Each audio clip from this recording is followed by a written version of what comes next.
Hello, everyone. Welcome to Mark's Day's Creative Differences. Now, in previous podcasts, I realised I've been very loud when I've started the show. It's usually in an effort to engender some kind of energy, but I'm going to keep it cool, keep it calm today. So, and it's December and it's dark and it's kind of weird time of year. But this is Mark's Day's Creative Differences, a monthly live stream where I talk to writer friends about those little things that make a big difference to their craft and careers, in the hope that we can give readers some insight to the creative process and writers and other creative folk some practical advice they can actually use. I'm Mark Stay, I'm an author, screenwriter and podcaster, and if you're joining us live, feel free to ask questions in the comments and take part in the conversation. But first, before we get started and meet my special guest, I've got a plug. I've got a book out. There's the End of Magic trilogy. There we go. The End of Magic, the End of Dragons, the End of Gods is finally finished. Now, first of all, my apologies for the lack of news and delays on the book. If you follow me on social media, you'll know the last few months have been a bit of a emotional roller coaster. My life was like a low budget Richard Curtis rom-com. One wedding, one funeral, but the good news is the End of Gods is ready. The bad news is that it's Christmas. Now, does that make me Scrooge? Not exactly, but it does mean that the Royal Mail is struggling to deliver parcels on time. Book printers are rushing to get books from major publishers into the bookshops, so there could not be a worse time to rush a paperback novel into publication. And I wouldn't want to publish it now and promise it delivery for Christmas. It's just too stressful for all concerned. So here's what I'm going to do. The paperback of The End of Gods will officially be published on the 8th of January. The ebook version is available right now. And you go, I really wanted a paperback. Well, here's the deal. If you pre-order The End of Gods in paperback from me, from my store, you'll receive the ebook version for free, so you can read it right now. Does that work, you might ask, not unreasonably? Well, simply pre-order the paperback edition of The End of Gods from my online store. There's a little thing scrolling across the bottom there where you can go to. There we go.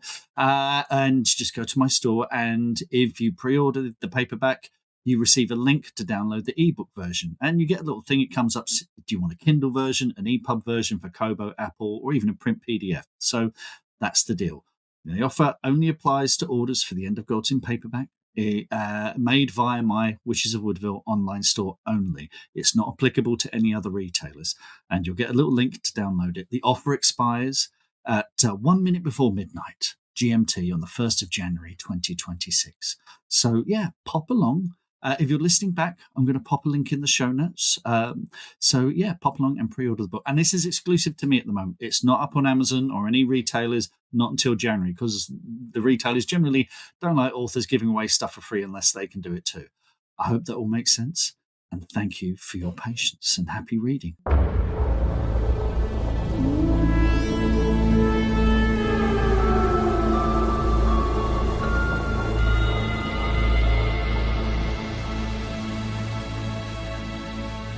A huge thank you, as always, to Dominic Currie for his epic video jingle. Va-jingle? Is that? No, that doesn't sound right.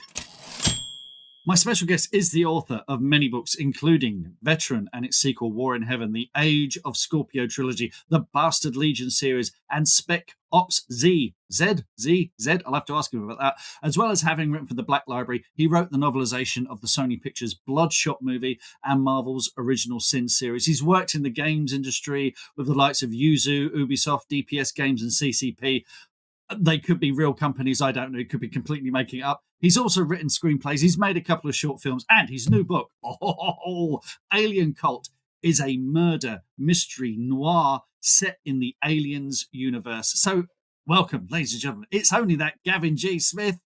Gavin, how are you today? So actually, that's a loaded question, because I know you got the lurgy, haven't you, mate? I am really ill. I've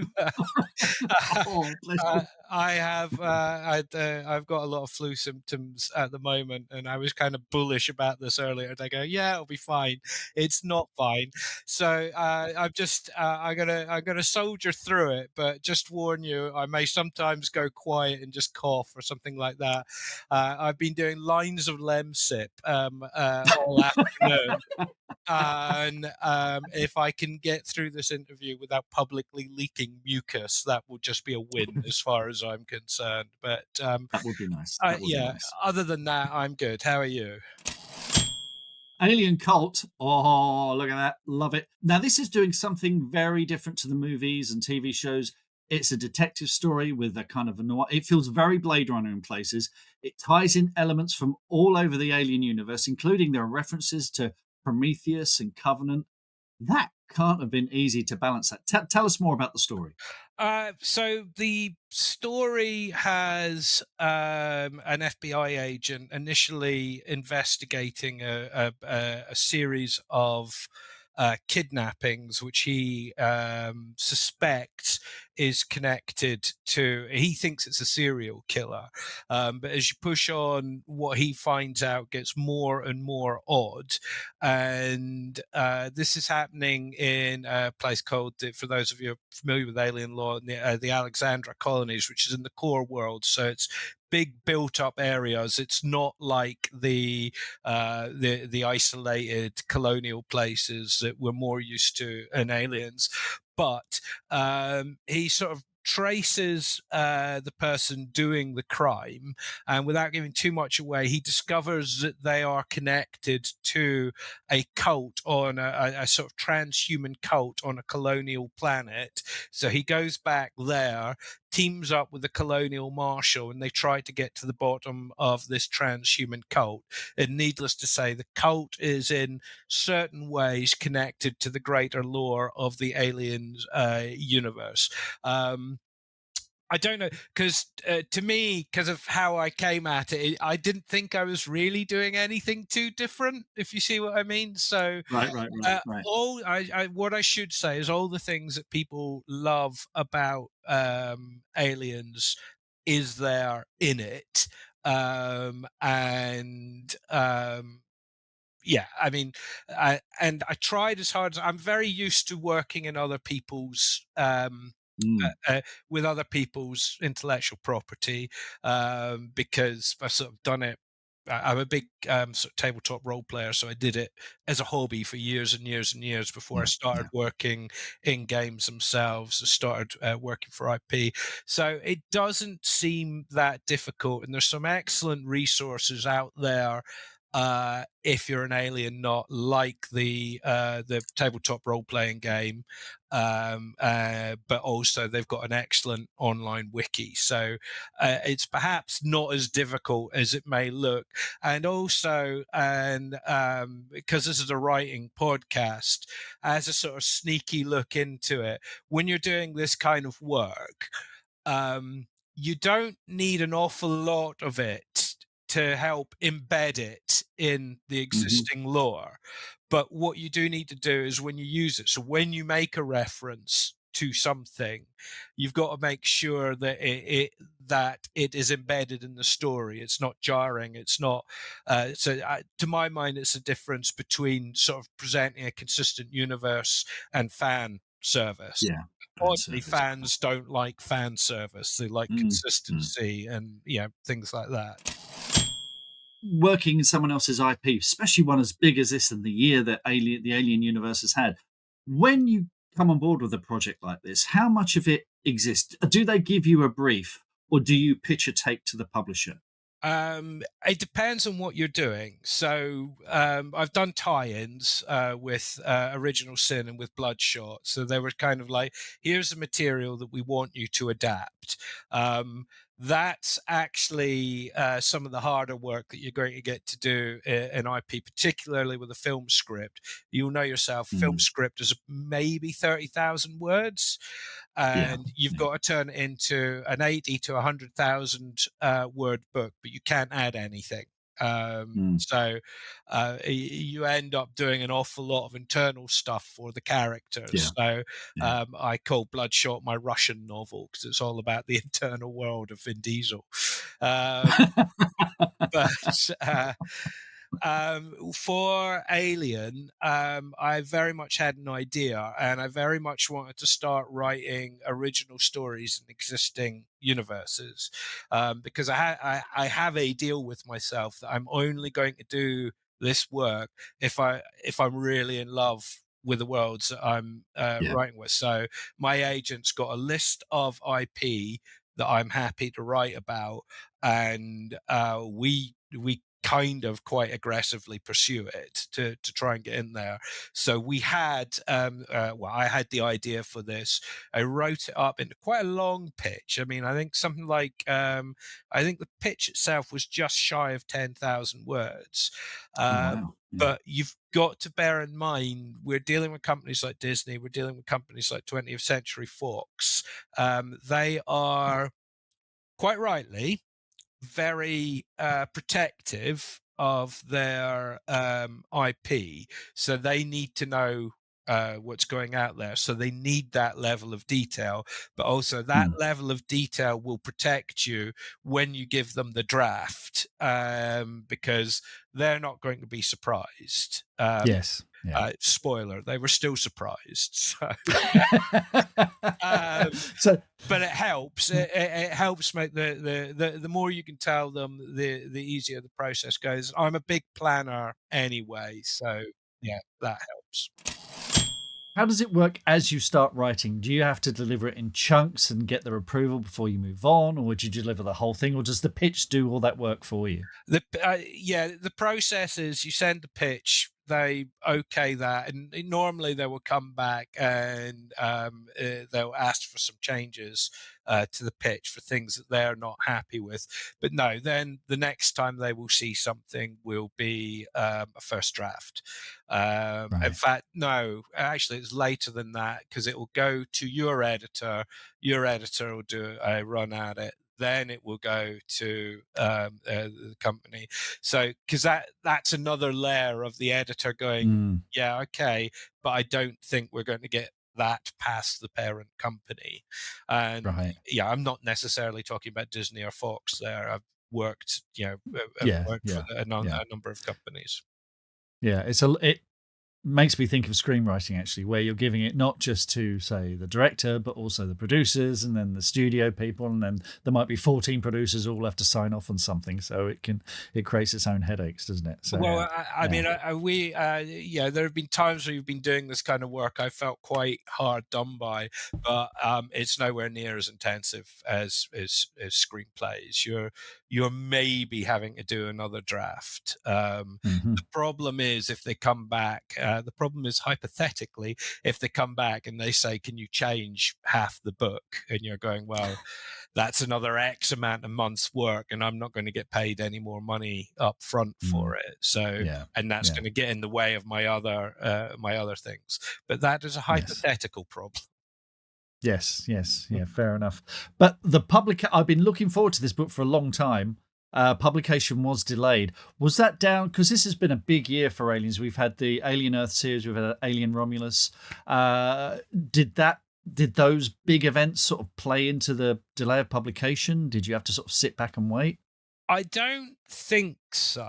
I think if anything that both Romulus and Alien Earth coming out before the release day, I think that's worked in my favor, because Mm, I think both of them, but particular Alien Earth, have uh, renewed a lot of interest. Because I mean, obviously, there's a yeah. very hardcore fandom for Aliens, who we love, Mm, but you always need to get beyond the fandom as yeah. well, Yeah. in terms of sales and things like that, just to sound completely mercenary. Um, and uh, and I think I think Alien Earth has brought in. It's either reinvigorated people's old interest in aliens, or it's brought in new people, different generations of people. And Mm. yeah, of course, if you watch Alien Earth, you like it, you can go back. And I do wonder, can you imagine? This is difficult for people of our age, but Alien Earth is the first thing you see at Aliens, and then I you just know. Yeah. imagine the abject delight when they go back and watch Alien and Yeah. Aliens. Very, very envious. Mm, Very envious. Well, we watched it as a family, didn't we, Em? But then I've already brainwashed you with the Alien yeah. universe, haven't I? Yeah. Yeah. I mean, they're family films.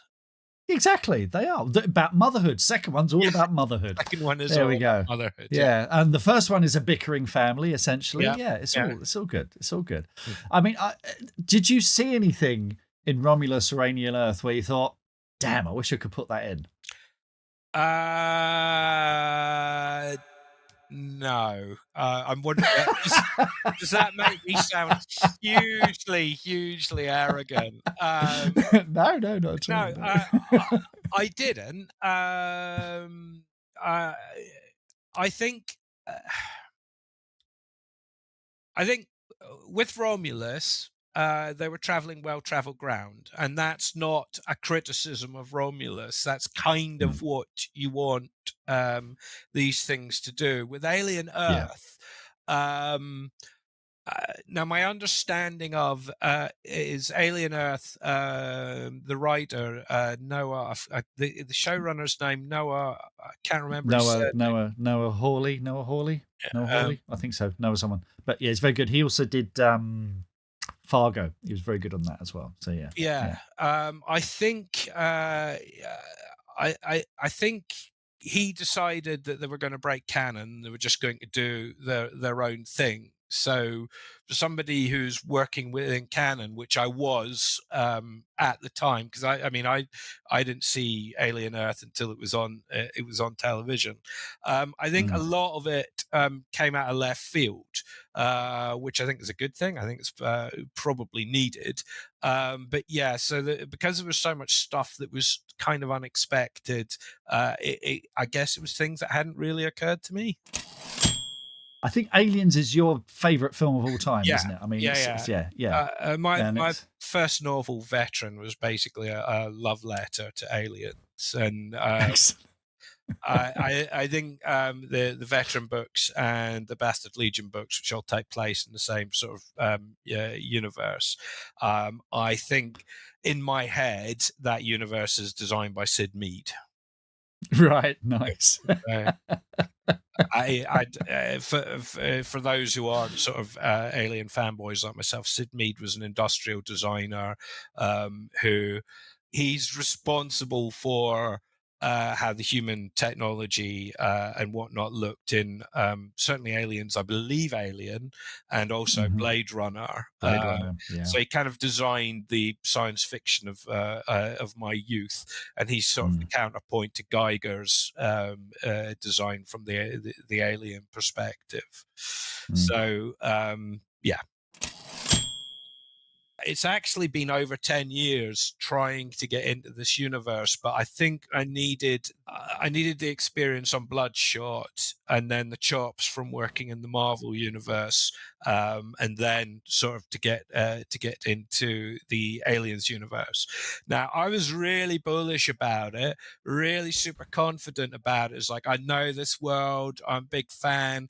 I feel like in many ways I've written this kind of thing before, and yeah, I thought this is going to be, I've got the right story. I'm very happy with the plot, with the characters, everything, until I started writing, and then the kind of weight of the responsibility came down on me, and it's like, what have you done? Why have you done this to yourself? And it's like, oh, yeah, and you go, you cannot get this wrong, because you owe the people who are going to read the book, who are just as big a fans of the universe as you are, etc., etc., etc. And I have to say, as I said, I'm a big planner, but it's not often I feel the need to go back and rewrite chunks of the book as I go along. But I was sitting there Right. going, "This isn't working, or it's not good enough." So I think I removed about 3 or 4 chapters from it and rewrote them. You know, I love Star Wars, love Star Trek.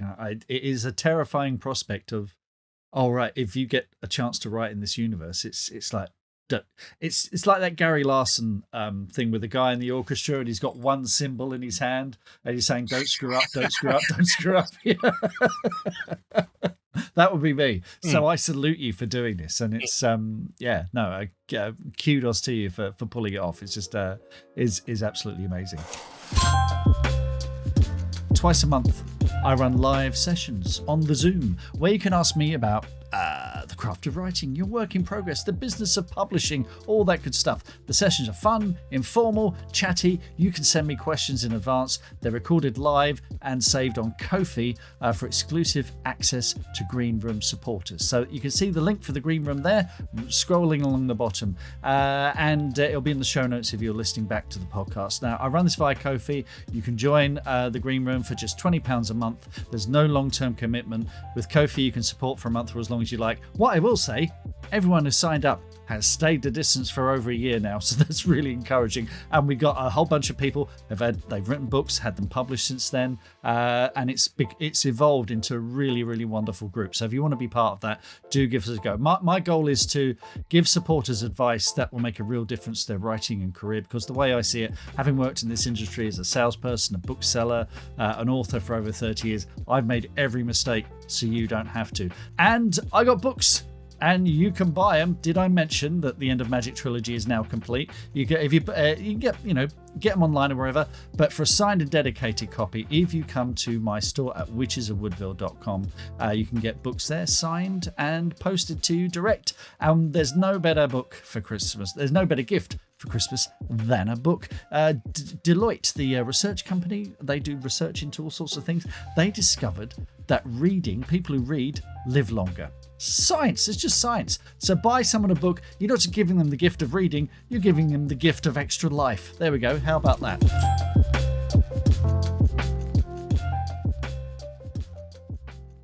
What small thing has made a big difference to your creative process?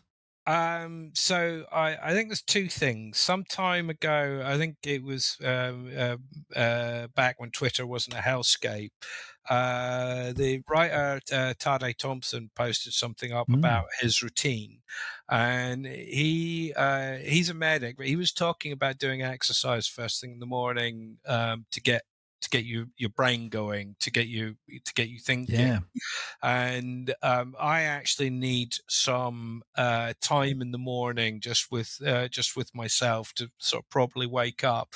But I've sort of started incorporating exercise into it. So my routine is exercise, then sort of catch up on the the boring jobs that I've got to do, but plan what I'm going to sort of check the plan for what I'm going to write.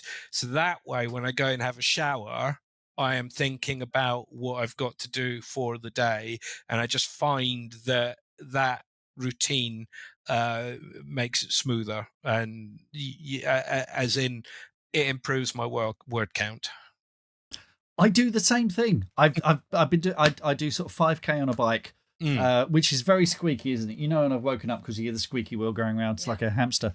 And Tade would know. Tade is a medical professional as well, so take advice from the best there. Yeah, no, it definitely helps. Gets the blood flowing. You, instead of sort of slouching at your desk going, "Oh, I got to write today," you're energized. You're ready to rock. So yeah, definitely works for me. I find because you've got all the chores out of the way, by the time you're sitting down and you feel refreshed and whatnot, you just get straight into the writing. Nice. What's the thing that makes you think you're ready to start writing on a project? Quite often necessity. Because I'm a sort of shamelessly commercial writer, I've often got deadlines, and I've often got quite tight deadlines. My problem, a big problem, also the amount you get paid in the advance. You're never sure what you're going to see beyond that, and what you're going to see beyond that could take some time to cycle back to you. So I do my sums based on that. So it's like, if I'm getting paid X amount, then I've got to write the book within X amount of time, if that makes sense. Right. So Total sense. Yeah. so I've got to say I give myself 3 months to write a book or something like that. I've got to do that's got to include the research time. My problem is I often get bogged down in research because I'm enjoying the research and do too much research, and sort of start writing late and it runs over and things like that. So normally I know. So my big conflict about starting writing is um, I'm not disciplined enough with cutting off the end of research and going to work. Uh, Mm.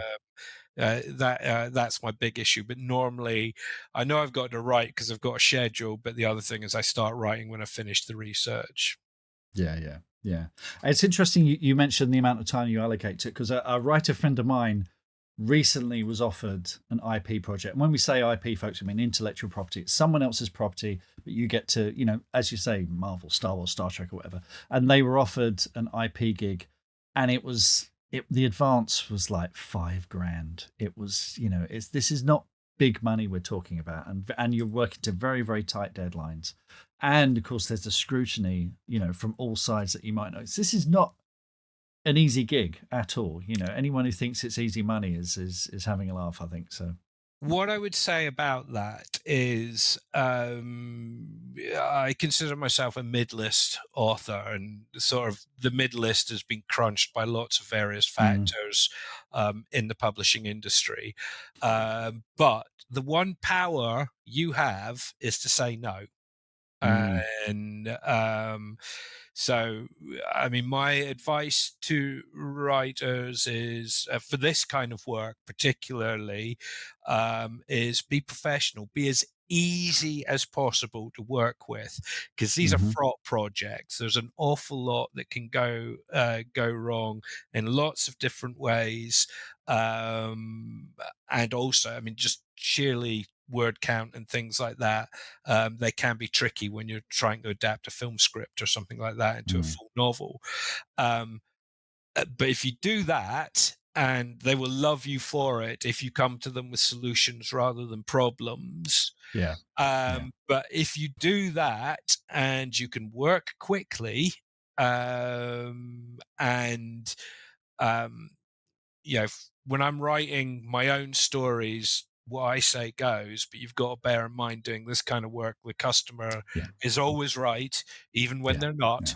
yeah. Um, but if you can do that, then know your own worth. So when somebody comes and lowballs you, no, thank you. Uh, Excellent, yeah, excellent advice. Yeah, uh, good, and also get an agent like mine because he's brilliant. excellent, good. Top advice. Yes. Yeah. How do you know when you're done? Um, normally the story ends. Uh, uh, Don't laugh. You'll encourage him. so, well, I know what you're getting at, but Mm, because I do so much work up front, mm, um, where it never is, but uh, the first draft isn't what I hand in. It's normally the third mm, draft that gets handed in, but I want to get as close to the finished and polished uh, product as possible. Product, yeah, you yeah. know what I mean? I know what you mean. Yeah, manuscript as possible. When when I hand it in, so I do the work up front in terms of research, in terms of planning, um, because to me, to be going back and back and back and back and back would be miserable. This is probably Yeah. why I'm not the world's greatest screenwriter, if you know what I because a script is never finished, ever No, finished. no, no. How do you remember that idea that you have at 3 in the morning? I read. Again, I sort of work somewhat differently. It's very rare for me to get hit by a bolt of inspiration. My process is thinking on an idea and thinking on an idea and thinking on an idea and thinking on an idea, and then eventually I've got enough that I'm ready to write it down. So things are kind of percolating constantly, and you've got a number of projects that you're mentally working on until you think, okay, I'm ready to start on that. But as a result, I don't get that bolt of inspiration that I have to wake up and make a note on, Mhm. because I'm working at it rather than being inspired.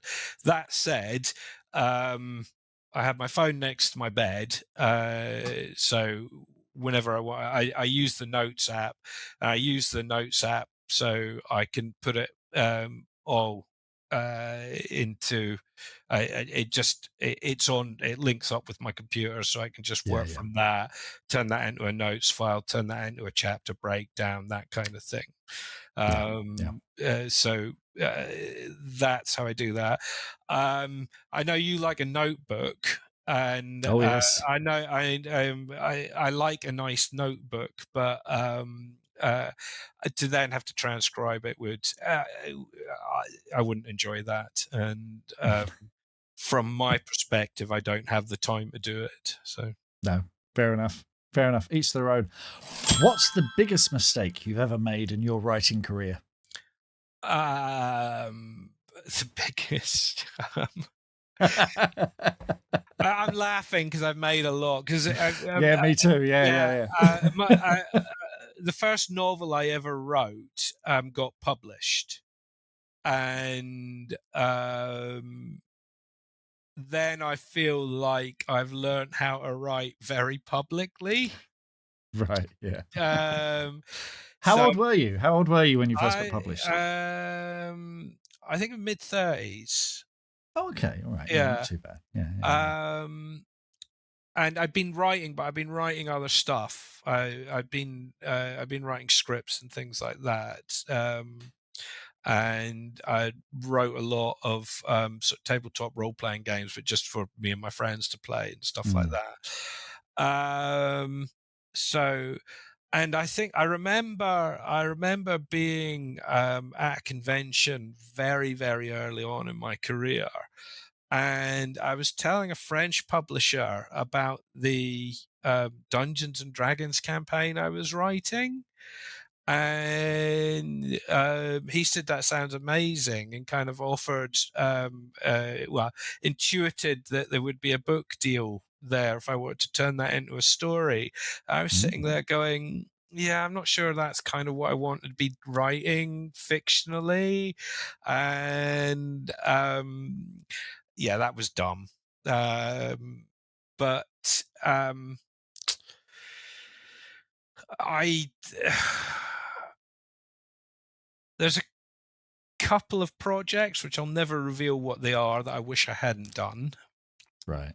Right. And again, there's one of my series which I love, but it's simultaneously the worst thing I've written and the best thing I've written. And Okay. I don't think I was a mature enough writer to tackle it at the time. So I think the Right. order of my books should have changed. I don't want to tell Oh, that's people what it interesting. is because I don't want to put them off buying them. So No, no, but I know what you mean. I mean, I yeah, was writing plays in my 20s, and I think if thank God that never got out there because I'd be mortified, absolutely. Because it, like you, I was learning how to do it, but I was doing it in front of 30 people in the studio theatre, or at the Edinburgh Festival to even fewer people, So no one really saw it, and I doubt anyone remembers it. But I learned a lot. I again made lots of mistakes and learned a lot doing it. So I it's a good way to. I cringe about some of the stuff I've sent to adults in the industry, that I never should have. Right. Yeah, because they just weren't good enough, and that's both in terms of film scripts and in terms of books. Well, I mean, you're not alone there. You are not Yeah, alone there. I yeah. think it's nice to know I'm not the only one who's done that. What's the best happy accident of your writing career? Best happy accident. I'm not sure. I'm not sure I'm a happy accident kind of guy. I think Fair enough. um I think I was kind of lucky to get into publishing when I did, because I think my veteran came out, I think 2012, and that was just as everything was changing in publishing. Hmm. Yeah. Um, so ebooks were coming in. Amazon was beginning to look more and more like a vertical monopoly. So I think I got in at a lucky time, because um, I don't know how other people. I think you need a different skill set to the one that I've got to break in today. I don't want to. I don't want anybody to feel down about it. I think in many ways there's a lot more stuff being published than there was when I was trying to break in. But I think you need different skill sets to the one I've got. I'm not good at self promotion and things like that.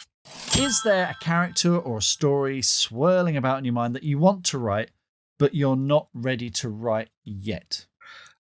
Again, because of the way I work, there's all sorts of projects up there.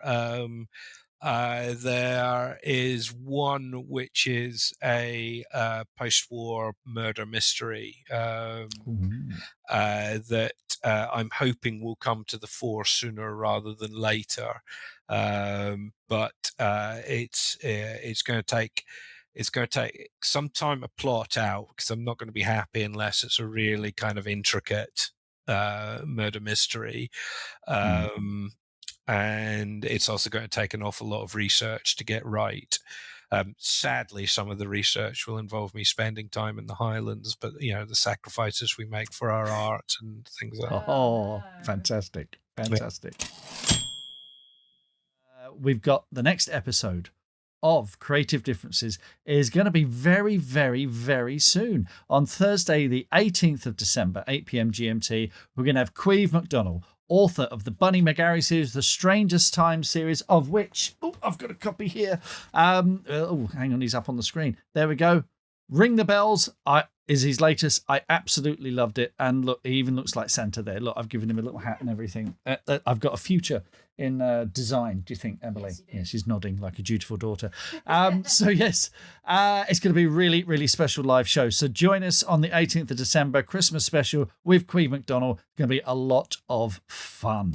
Let's talk about the things that are bringing you joy. Maybe that'll uplift you a bit. So you sent me a little list starting with Baldur's Gate 3. Mm-hmm.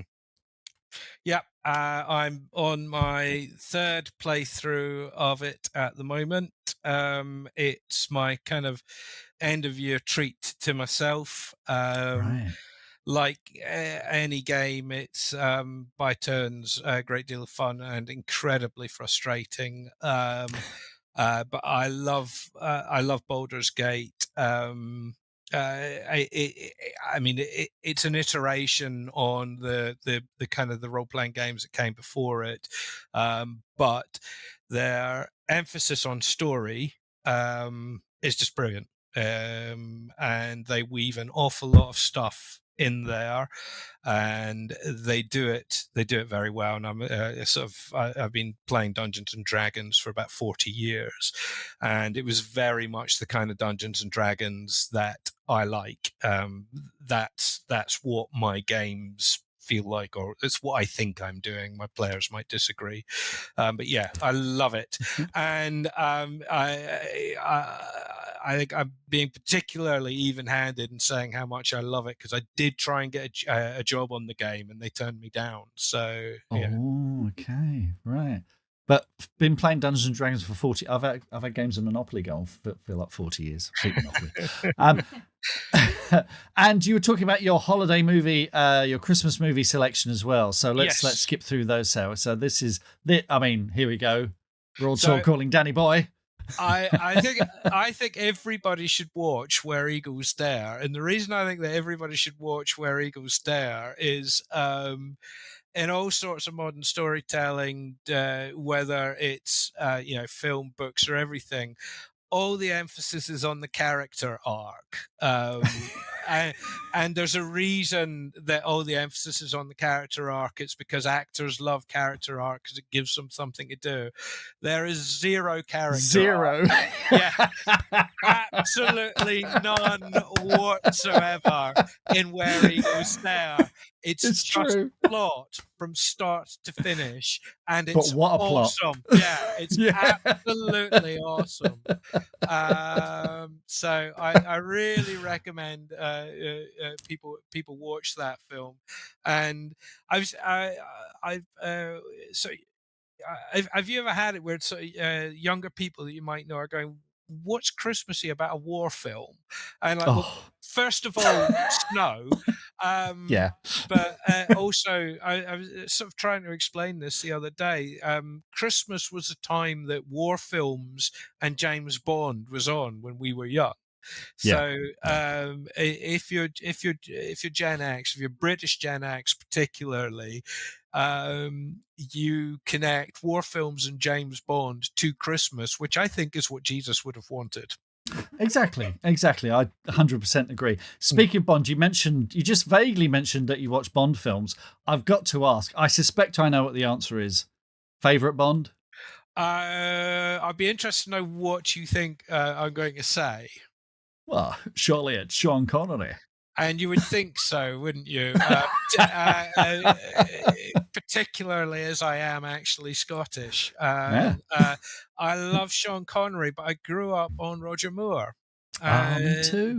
Yeah. um, so the first Bond film I went to see, and it's still my favorite, is For Your Eyes Only. Ah. And I think that was 1981, and I would have been about 7. So God knows what my parents were thinking. But yeah, it's got to be more, and he's kind of the silliest of the Bonds. I love him. But he's so much charisma, Mm. and and he shows up a lot on my Christmas list because I also watched the Seawolves, which he Oh, is in. yes. Yes. I sort of have a. Do you know who Ewan Lloyd is? I know the name. I couldn't. He was a British producer. He sort of produced the Wild Geese, the Sea Wolves, and Who Dares Wins, which is another one of my Christmas films. Another So classic. Yeah. Yeah. tend to have a miniature Ewan Lloyd season over Christmas time. I do watch Christmas films as well. Well, we'll get to those in a moment. Seawolves. Is that the one? Is that the one that was also known as Folks? Uh, no, I don't think so. Seawolves is a true story. It's from a book called The Boarding Party, and Is it's that about the about. oil rig? No, you're thinking of North Sea Hijack. Yes, yes. God, Yeah. they all blur into one, don't they? No, the boarding party. It's a World War II thing, and it's basically a group of retired soldiers from the Calcutta Light Infantry. Pretended to be a group drunk of businessmen whilst working for the SOE in Goa, How have I and missed this? they snuck onto some German ships and blew them up because those ships were sort of radioing. Gregory Peck, yes. You know what? I've not seen it in years. I know the one you now. I look at Yeah, it now, yeah. And David David Niven, Niven, who I love Trevor, David Niven. and directed by Andrew McLaglen. And I know someone who knows Andrew McLaglen, Cowboy Okay. Steve. Yeah. Yeah. So anyway, yes. Moving on from Bond. Seriously, I could get very Alan Partridge very Yeah. quickly. Yes. This now Have a you couple of. lost any more? Hello. Right, a couple of surprising choices from you. Mhm. Paddington, which is a family Christmas classic now already, nearly 10 years old now. Paddington. Yeah, Yeah. Yeah. and that's one of the in the run up. So that's we'll watch Paddington and 1 and 2 normally on the 23rd of December, and we'll watch Die Hard on the 22nd. There we go. And then I don't think I mentioned this in the list, and I have more of a problem in justifying this. But Christmas Eve, I always watch Young Sherlock Holmes. I don't know why. Ah, I have absolutely no idea why. Early Chris Columbus film. it's yeah, and quite Yeah. snowy as well. Yeah. It's set. Is it set at Christmas? I I think remember it's quite. it's certainly around Hmm. that time. But yeah, it's a good fun film. It's sort of like I think at the time it was marketed as a kind of Indiana Jones for kids. Yes. which we had Indiana Jones anyway. So what were they thinking? But it's a good film. It's a good film. If you go, and it's got that early use of CGI with the stained glass window as well, which is really effective. Yes, so, an effect which still looks pretty good today. No, it really does, really is. And another surprising choice, a film I've not seen actually, The Holiday. Okay. Now, this doesn't need to be justified, but all the British bits in The Holiday were filmed in a place called Sheer in the Surrey Hills, and that's just up the road for us. So we actually did this on Sunday. We did a walk called the Sheer Loop, which is a wonderful 2-hour walk. Yeah, I know it. Stopped in of course you do. Yeah, stopped in a couple of pubs, including the one used in the film, and then everybody was back here for Sunday dinner, and then myself and my partner Yvonne, we watched the Holiday in the evening. So I mean I like it as a film anyway, but there's that added little bit that we're familiar with the place. Fantastic. And your book choice is a book I've had recommended to me many, many times, and to my shame, I've still not read it. It's Christopher Fowler's Roof World. Yeah. Set at Christmas.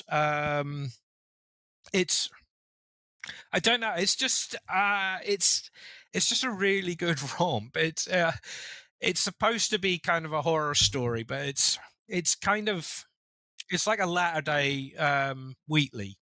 Right. It's about I don't want to give too much away of it, but I feel it's kind of obvious. But it's basically about subcultures that live amongst the occult subcultures that live amongst the rooftops of London, and it's set in 1989. And I like an 80s setting, even though the actual decade itself was dreadful. But I just very much enjoy it, and I was actually playing in a role playing game with at the moment, a game called Mage, and it's being run by Dave Moore from Rebellion. Oh yeah. Okay, And Stu Hodgson is playing as well. Stu Hodgson is a brilliant science fiction writer. He's got a book out called The Hanneman Project, which everybody should read if you like science fiction.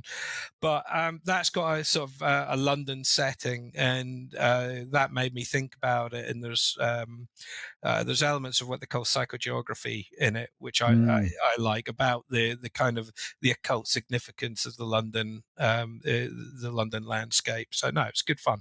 I recommend it a lot. Right, I'm going to go through the things giving me joy. I'll give you a couple of minutes to go backstage if you need to do your ablutions there, Gavin. Things that are bringing me joy.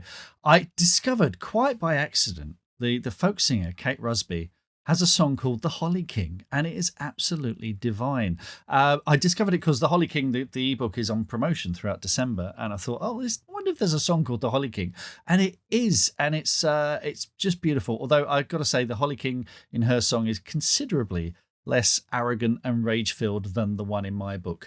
My movie choice is The Holdovers, which is a Christmas movie, even though in the UK it came out in January 2024, just after Christmas. But it has the hallmarks of a Christmas classic. It's written and directed by Alexander Payne, who did Sideways, About Schmidt, Nebraska, which is a brilliant film. It stars Paul Giamatti as this grumpy teacher who's lumbered looking after a hopeless student over the Christmas break. It's very funny, very moving, and Divine Joy Randolph won an Oscar for her performance. Highly, highly, highly recommended. And the Beatles anthology. Now, I remember this the first time around and absolutely loving it. The thing about the Beatles is it's not just the music, it's the fact that you wanted to be in the band with them. You want to be part of that gang and experience what they experience. And this, I think, is the closest you'll get to it. Like I say, I do have the original DVD box set, but a toddler scribbled on the box. I don't know what you're talking about. It was George.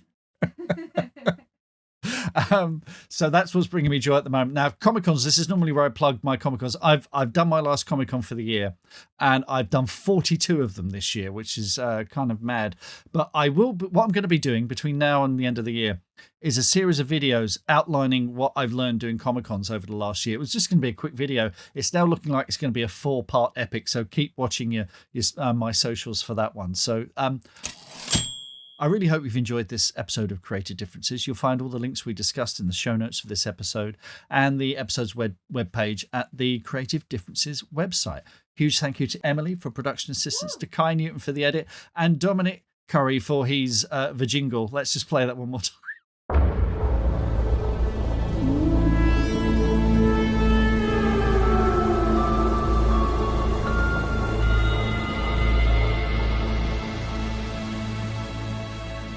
There we go. Gavin's back.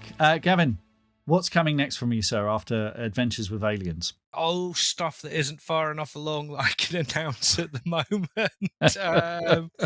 I should have a novella out next year, and I'm in early discussions about a science fiction novel, and that's really about all I can say about that. Fair enough. Have some other stuff out in the marketplace at the moment. Wonderful. Well, look, folks, between now and then, you've got Alien Cult. Dip into that. It's absolutely fantastic. You got Gavin's amazing backlist. I meant to ask, Special Ops Z or Special Ops Z? Z. I very disappointed. I don't have to say these things out loud. What do we say in Britain normally? Z. Okay, in which case Z. Yes. Just alienate the entire American market. Why not? Yeah, why not? It's worked for me. Don't make me laugh. I've set him off. We've come to the end. Listen, folks, and don't forget to join me not long now, 18th of December. Queen McDonald's going to be here. It's going to be a Christmas special. It's going to be really, really good fun. And look, if you've enjoyed this podcast, things like ratings, reviews, likes, shares, they all help with those blasted AI algorithms. But more importantly, on a human level, if you can just tell one person about this podcast, this live stream, it'll make all the difference. It's the word of mouth, the best marketing there is. So until next time, happy writing, reading, and being different.